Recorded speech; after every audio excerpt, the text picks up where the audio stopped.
Why would you say that? We're live. So, Jack Harlow, hip hop's most non-essential rapper. By Hip Hop Madness. Hey, shout out Hip Hop Madness actually, because he had commented on my video and he said my reaction was, what did he say? Highly entertaining, and he hopes I blow up. So, shout out Hip Hop Madness, man. Shout out Hip Hop Madness. Was stuck between a rock and a hard place. Commercially successful. Jack Harlow was stuck between a rock and a hard place. Commercially successful yet not celebrated, cherished by non-hip-hop fans but overlooked by rap's hardcore fan base, he finds himself in a spot that may be uncomfortable but is in no way unfamiliar.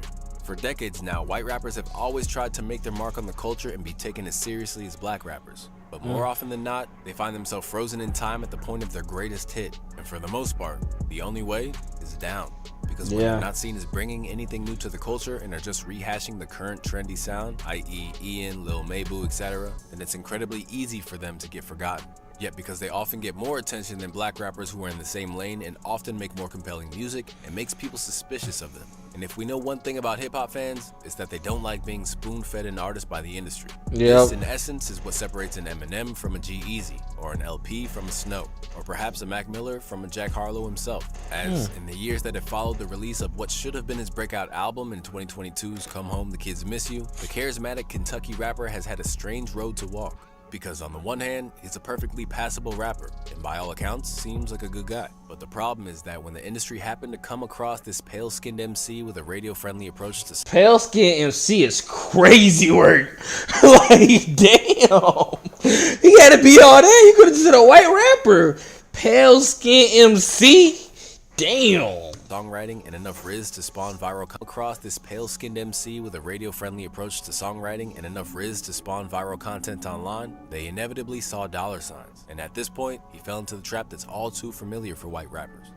When Jack was on the come up, he was a rapper who seemed to have organically garnered his audience, as he'd been rapping since he was a kid. As a result, there was no reason for anyone to feel like he was an industry plant or that he was a threat to the status quo of hip-hop. But as the hit singles racked up, this perception began to change. And as Sean C. argues, when it comes to Jack being accepted among the ranks of mainstream hip-hop, the success of What's Poppin' and later First Class was a gift and a curse that changed how the culture treated him. Suddenly thrust into a lane of megastars who attend fashion shows, Jack was on top of the world as he approached the release of Come Home, The Kids Miss You. So much so that in a 2022 interview with Rolling Stone, he basically told them that he was going to be the king of hip-hop. Being #1 is what made Eminem so hard. He was in the dog pile. I want to be the face of my generation for these next 10 years. We need more people in my generation that are trying to be the best. And you can't do that with just ear candy vibe records. You gotta come out swinging sometimes. A press run that hyped him up as though he truly was the next up, Jack clearly articulated the lead he thought he was in during every It's so crazy because, man, like, I used to love listening to Jack Harlow. Like, I was so disappointed when that album came out with the Come Home, The Kids Miss You. Because the album before that, it was just like, what's the name of the album? I'm blown out. I gotta look at it. Jack Harlow. Oh, he came out with, hold on. His last good album was That's What They All Say. Love that album. Confetti was hard. Confetti and That's What They All Say was hard. Jackie, man, that's the most recent one. Yikes. Come Home, The Kids Miss You. I think that was okay, but he really had no really dope album since 2020. It's been 4 years. Damn, time flies, bro. Obligation around that time, and that was one of the leaders of the new school. I mean, yeah, absolutely. You know, you get pushed the same way that Cole, Kendrick, Drake, they were keeping each other in mind to some degree over the 2010s and pushing each other. Huge shout out to Doja. You have like Lil Baby. Lil Baby's amazing. I think Baby Keem has a massive trajectory. There's a lot of good ones.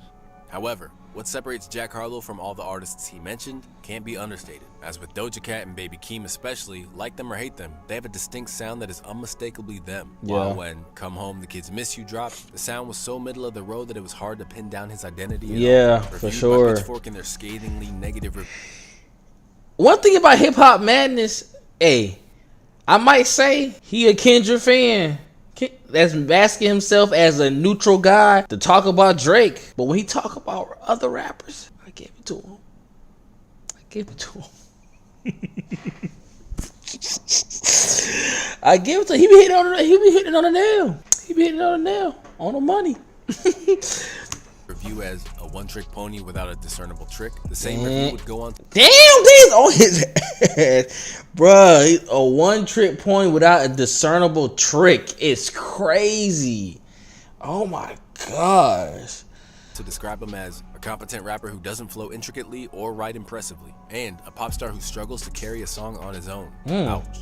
With the album pretty much getting trashed across the board and underperforming commercially in terms of sales, Jack had a project that sold upwards of 100,000 units, but at what cost? Well, for those who never saw the hype or our previous video about Jack Harlow, which you should probably check out before this video, it just cemented their perception of him. Basically, that he wasn't great, nor was he terrible. He was just another white rapper in a sea of white rappers who never truly found a sense of who they are as an artist.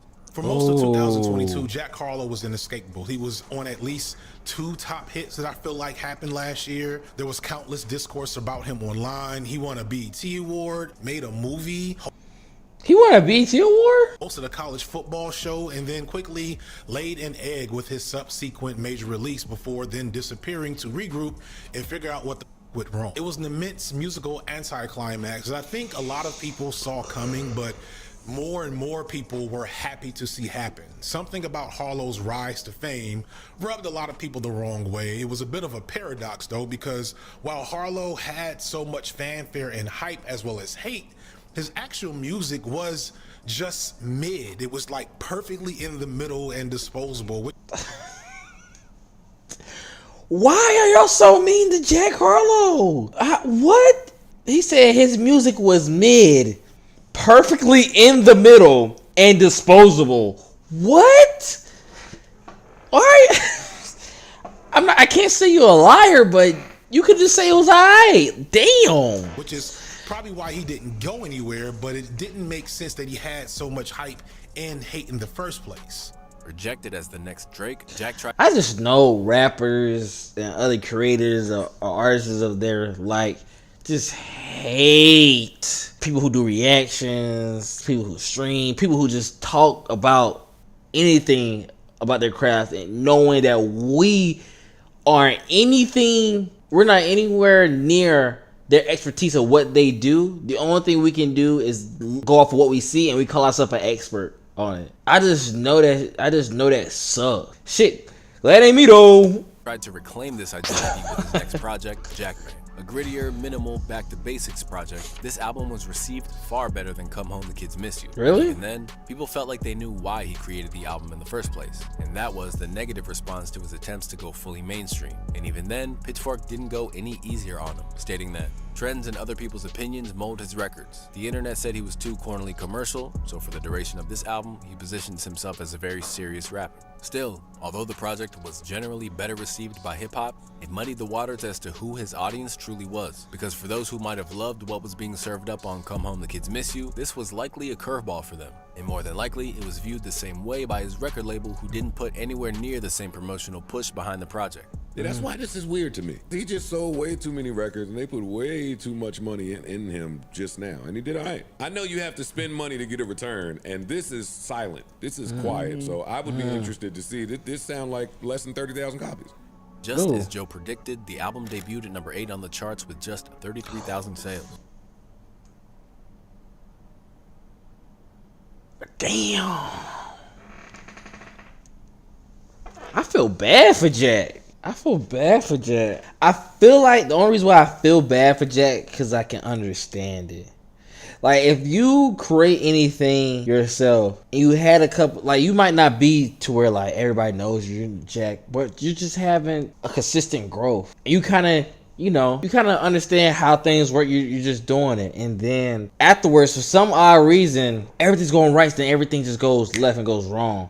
And then you're trying to get it back, but then all these other people's opinions kind of shape what you make. And then you have your own opinion of yourself, and you're saying, okay, how can I shape it for it to get right? And I think the only answer to it, for all my creators out there, musicians, artists, whatever, the only answer to it is not getting back to the basics like Jack was doing, but that's kind of what you go to in your mind. But your mind goes back to getting back to the basics, because getting back to what you love. Because honestly, you just start doing this. You started doing this whole thing because you loved it in the first place. You loved it and you wanted to work, of course, but you had love for it first. And then once it started to work and everything became what you wanted it to become, and then you lose it all, you're like, dang, how do I get back to that? And you so focused on getting back to everybody loving it and you doing what you're doing, when really you should just get back to how you got it the first time. Get back to loving what you do. Damn, that was deep. W to real. W to real. I was speaking for myself too, like that's just dang. So I feel for Jack. I ain't gonna lie, I feel for Jack. Yet, without dwelling on it for too long or even touring his new album, Jack would be ushered back into the commercial lane with a song that took 6 songwriters to produce. Released just 7 months after Jackman didn't spawn a single hit, Lovin' On Me became a #1 without anyone really understanding what happened. A catchy, radio-friendly pop tune, its rise was so inconspicuous that Yasin rightfully declared that it was the fakest #1 ever on Twitter. As for how he did it, the answer, as is always the case with Jack, is that it was nothing new. Instead, it was merely relying on a formula that had worked the last time he scored a chart-topping hit right down to its rollout. Definitely the sample, said Kyle Dennis of Billboard. That melody coupled with a beat that feels familiar enough to recall Drake's The Motto, but distinct enough to feel like it's its own entity, makes for a track with several key components to latch onto. More importantly, like First Class, Lovin' On Me finds Jack rapping to the ladies, and there isn't much of that happening in rap music right now. True. Having used the same kind of TikTok marketing that helped make First Class a hit and focusing on his So we really think about it, there isn't any rappers who rap for the ladies besides, let's say, any male rappers who rap for the ladies. They all just rap by themselves, and if they rap about the ladies, they just rap about, like, you know, doing the do with them, and that's it. And then throw them to the side, or just like buying them just at the third, or whatever. It's like, but they're not saying it in a way like a I guess a romantic way. I don't know. Like, they just saying like I don't know how to put that in words. Female fan base, Jack managed to put himself back on top. Alexa, stop. And the higher ups at his record label, Atlantic, are likely celebrating. Considering how this formula paid off again, it seems highly unlikely that he'll be given the chance to do a record like Jackman again. Because whether he'd like to accept it or not, 3 #1s in 3 years means he's officially a cash cow in the eyes of record labels. But it isn't so much about Jack or his music itself, but because he fulfills a need that the music industry has. As whether they'd like to admit it or not, they're always seeking the next white superstar. When it comes to like the mainstream point of view, most people are like, oh yeah, here's a new one. And they adopt kind of the hip hop style, add nothing to it, move from it, and people kind of forget about him. And then the next one comes in and do the same thing. With Jack Harlow, I think people look at him as so much more authentic because he is or comes across as such a nice dude. And he seems really respectful for the most part of other cultures and their demographic from what I've seen. Never have I seen that level of personality able to carry someone so far when the music is just so average. All right, the music now is average, but all Jack Harlow stuff ain't average now. Let's stop that right there. Stop that right there. Like, some of his stuff is actually pretty good. Like that album in 2022 and that album in 2025, 2019, fire.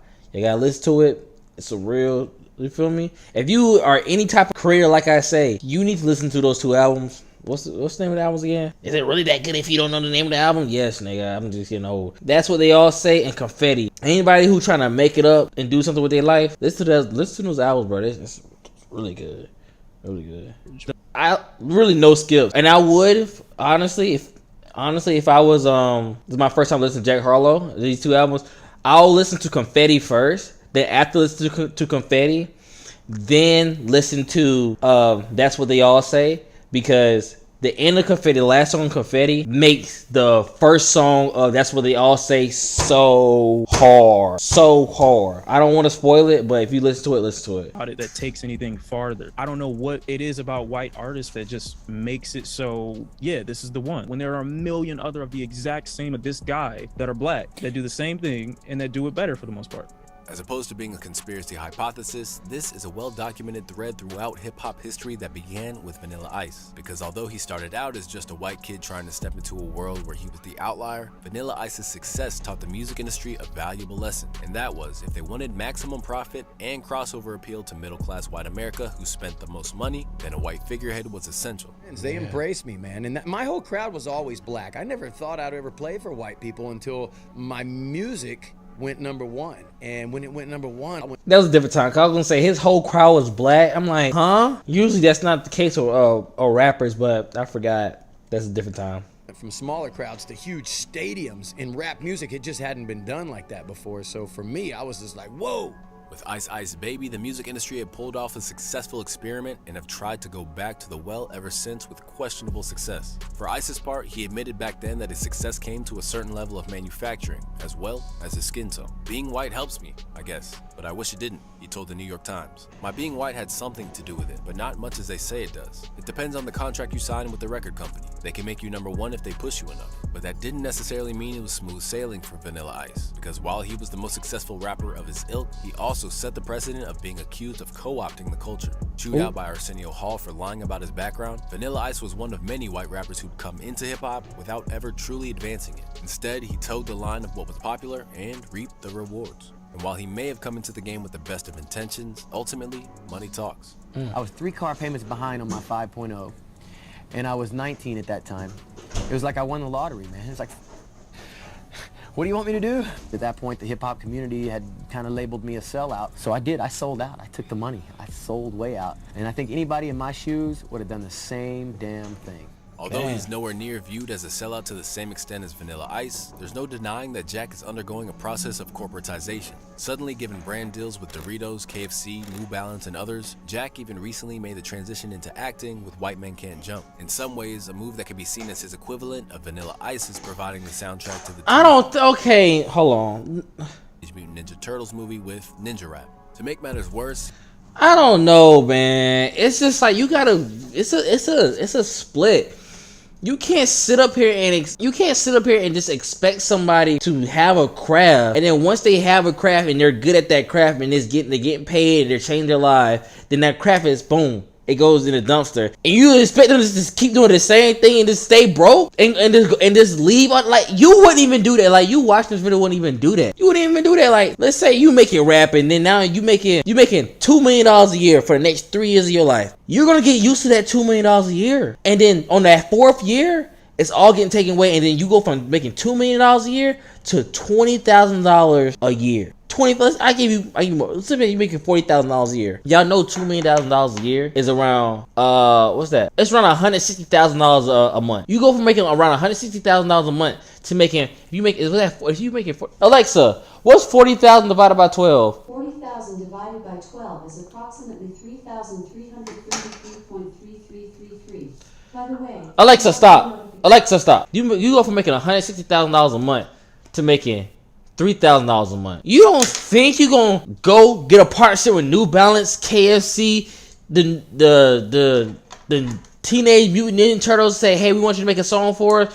We're gonna give you a meal, $500K, $900,000. You don't think you're gonna do that? So people labeling that a sellout. That's just, hey, that's stupidity.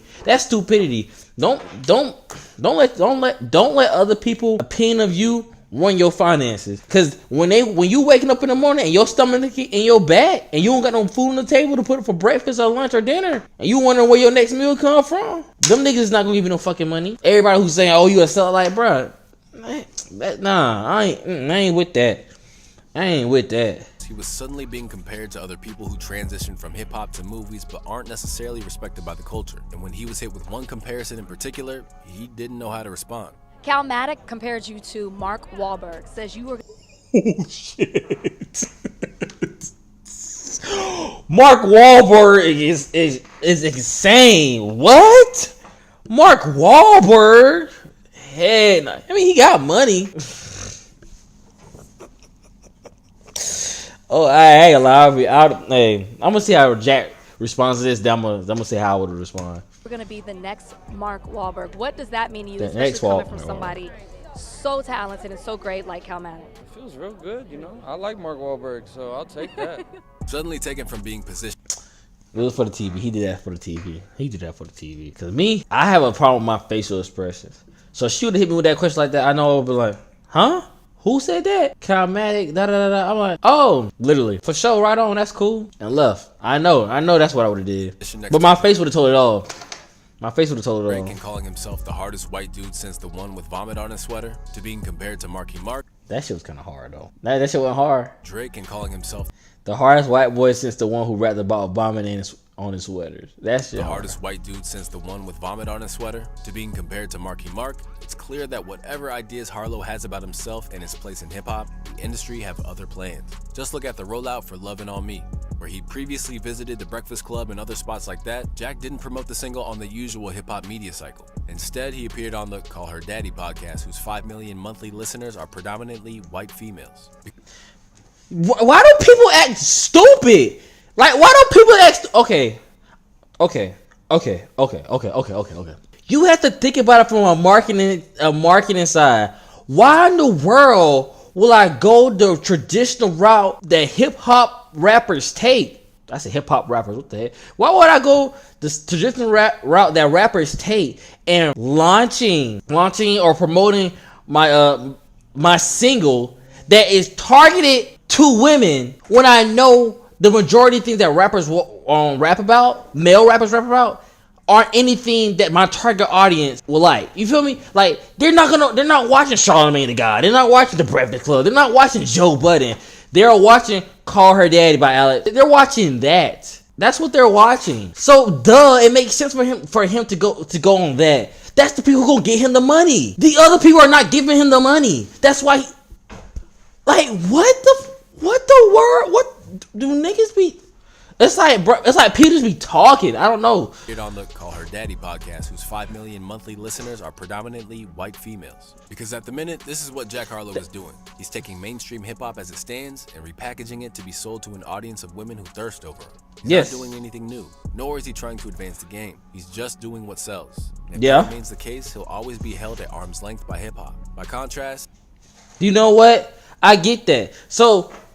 I think there's a disconnect. So what Hip Hop Managers is talking about is there's a unequal thing going on. Jack is using rap to sell and make money. And by doing that, he's not going to be respected by the hip hop world. And if you think about that, who really cares about being respected by the hip hop world? Because nobody respects it. No one in the hip hop world. No one. If you keep chasing for validation from the people in the hip hop industry, you end up like Drake.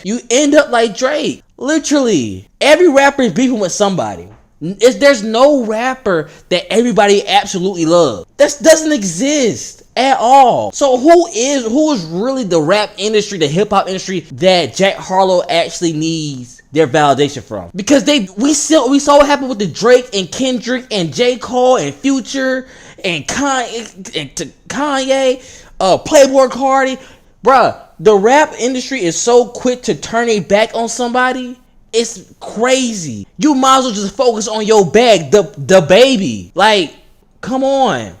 They are so quick to turn their back on somebody. Why do you care about their validation? Why? Just get your money. Think about Lil Baby for instance. Lil Baby is a rapper who cares about his money. He had the respect of the hip hop industry, but he didn't get the respect of the hip hop industry from seeking their validation. He was like, how can I run with this bag doing rap? Literally. Y'all don't remember the whole, hi, it's Lil Baby here. Y'all remember that? Dominique don't talk like that. Like, come on. Like, bro. And then look, Lil Baby is not as high as he used to be. However, this nigga's not broke. He's not broke at all. So it's like, how can you actually look for? You can't search for the validation of the hip hop industry because it's not real. The hip hop industry is not real. It is not real at all. And you think about it. As long as you doing numbers, anybody in hip hop gonna hop on your songs. Why? Because they want money. Literally, but.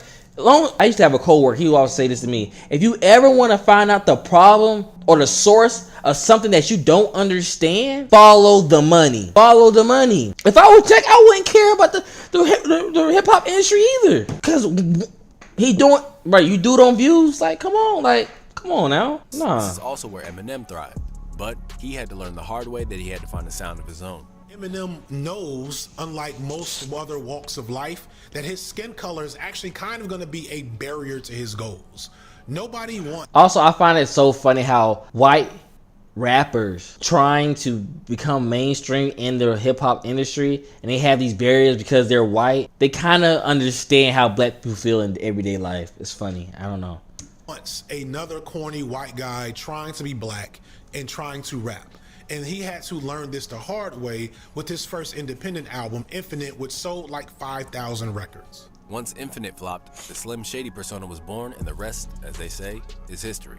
Similarly, this is a crucial difference to Mac Miller, who actively found his own niche in the game and was universally loved for it. instead of trying to take it and run with it, acting as if you came up with it or this fresh new idea that's just for you only. There's a respectful way to do it. And I think Mac Miller was probably one of the only few to be able to do that, and no one giving for it. While Think about it though, bro. Think about it. Mac Miller, for instance, he didn't care what the hip hop industry thought of him. What's his name? Schoolboy Q said it. He said when he first met Mac, he hated his music. However, he said Mac kept doing what he was doing, and I actually started to like his music, and I felt like he started putting out better songs. Bruh, Mac Miller didn't care, and he got the respect. If you care about the hip hop industry validating you, you become Drake. You become somebody who's never satisfied, no matter how many records you sell, no matter how much money you get, no matter who girls you mess with. You're never gonna get the respect seeking validation. You only get the respect when you become okay with yourself. no one is saying that Jack Harlow isn't capable of doing something genre bending in his own right. The problem was that where Mac and Eminem both pivoted in their career, Jack is now in the era of his career where he's a chart topper. And at that point, there's too many eyes on you to be risky and experiment in the same way. And unfortunately for white rappers, all it takes is one misstep and you're cemented into a space you can't get out of. For example, just look at Macklemore. Once Thrift Shop took off, he was seen as a commercial entity, and the subsequent album, The Heist, further solidified that. Then the unthinkable happened and he won a Grammy for Best Rap Album over Kendrick Lamar. But rather than embrace it, he apologized to K-Dot publicly and was immediately accused of pandering. And no matter what happens now, it's still the first thing people think of when his name pops up. And I'm struggling with my own, damn, I'm benefiting. That's Mac Miller? Damn, he gained weight. Wow, bro, if I saw him on the street, I wouldn't even know that's him. Dang. From the system that I've been calling out since I was 20 years old. And here I am at the highest level of artistic merit, the Grammys, and here I am benefiting from this same that I've been talking about. So I was conflicted. People want to say oh, it was guilt. He just feels guilty about being white. It's that's so surface level. Was there an air of that? Absolutely. Was that the reason? Absolutely not. At the forefront. By saying that K-Dot's music was more worthy of the recognition than his, he basically openly admitted that he was merely emulating the culture, not advancing it. Much like Macklemore, Jack Harlow hasn't necessarily done anything to disprove that theory either. And now that the label understands his earning power, it's likely to be all take from here on out, whether or not that's his intention or not. No matter how much a white rapper tries to be respectful and tries not to be harmful, the forces of capitalism and commerce, these corporations, they're going to use whiteness and that person as a spear to penetrate every other aspect of the culture.